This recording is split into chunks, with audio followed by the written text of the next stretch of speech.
सोचिए, रात के 2 बजे हैं, मोबाइल हाथ में है, दिमाग थका हुआ है, पर नींद नहीं आ रही। जिंदगी बाहर से ठीक लगती है, पर अंदर कुछ रोज रोज टूट रहा है। आज के टाइम का सबसे बड़ा दर्द ये नहीं है कि हमारे पास प्रॉब्लम्स हैं, बल्कि ये है कि हम किसी को बता भी नहीं पाते कि हम कितने थक चुके हैं। और इसी खामोशी भरे दर्द के बीच अगर कोई आवाज आकर कहे, रुको, भागना बंद करो और अपने मन की सुनो, तो शायद वही आवाज भगवद गीता की होती।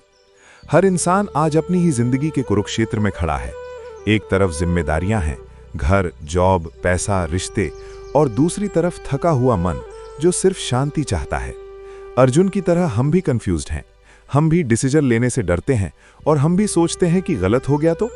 गीता यहीं से शुरू होती है, जब कृष्ण ये नहीं कहते कि डर मत लगने दो, बल्कि ये कहते हैं कि डर को समझो, क्योंकि डर ही बताता है कि तुम्हें क्या सीखना है।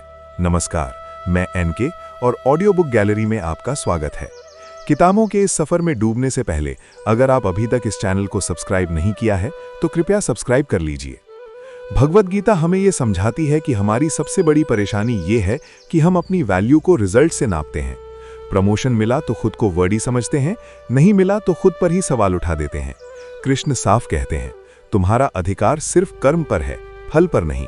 इसका मतलब काम से भागना नहीं, बल्कि काम को अपनी पहचान बनाना बंद करना है। आज का इंसान ओवर थिंकिंग का शिकार है। बीते कल का गिल्ट और आने वाले कल का फियर, ये दोनों मिलकर आज को बर्बाद कर देते हैं।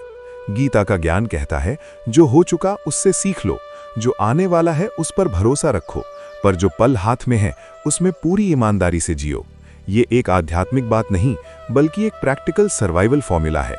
भगवद गीता हमें इमोशंस को दबाने को नहीं कहती, बल्कि उन्हें ऑब्जर्व करना सिखाती है। गुस्सा आए तो उसका गुलाम मत बनो, दुख आए तो उसमें डूब मत जाओ। आज जब लोग छोटी छोटी बातों पर टूट जाते हैं, गीता कहती है, तुम्हारे इमोशंस तुम हो ही नहीं, तुम उन्हें देखने वाले हो।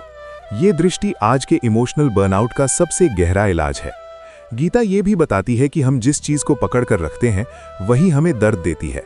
रिलेशनशिप हो, स्टेटस हो या एक्सपेक्टेशंस, जब पकड़ने की जिद होती है तब दुख जन्म लेता है। कृष्ण कहते हैं, आसक्ति छोड़ो, जिम्मेदारी नहीं। इसका मतलब प्यार छोड़ना नहीं, बल्कि प्यार में अपनी पूरी जिंदगी खो देना बंद करना है। आज की दुनिया कंपैरिजन से भरी हुई है। सोशल मीडिया ने हर इंसान को दूसरों की जिंदगी का स्पेक्टेटर बना दिया है। गीता याद दिलाती है, हर व्यक्ति का धर्म अलग होता है। किसी और की रेस जीतने से बेहतर है अपनी राह पर ईमानदारी से चलना। गलत रास्ते पर मिलने वाली जीत सही रास्ते पर मिलने वाली हार से भी खतरनाक होती है। भगवद गीता का सबसे गहरा संदेश ये है कि तुम अकेला महसूस कर सकते हो, पर अकेला हो नहीं।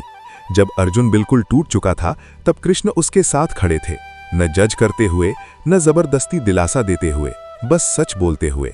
और वही सच आज भी हमसे कहता है, जिंदगी में अंधेरा इसीलिए आता है ताकि हम अपनी रोशनी पहचान सकें। अंत में भगवद गीता एक किताब नहीं, बल्कि एक सहारा है। जब कोई समझ ना आए, जब खुद पर भरोसा हिलने लगे, ये याद दिलाती है कि जिंदगी का बोझ उठाने के लिए तुम्हें परफेक्ट होना जरूरी नहीं, बस जागते रहना जरूरी है। क्योंकि जब इंसान जाग जाता है, तब कृष्ण का ज्ञान सिर्फ शब्दों में नहीं, उसकी पूरी जिंदगी में बोलने लगता है। नमस्कार।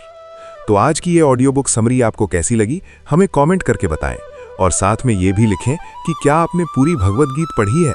अगर हाँ, तो आपने उससे क्या सीखा। शुक्रिया।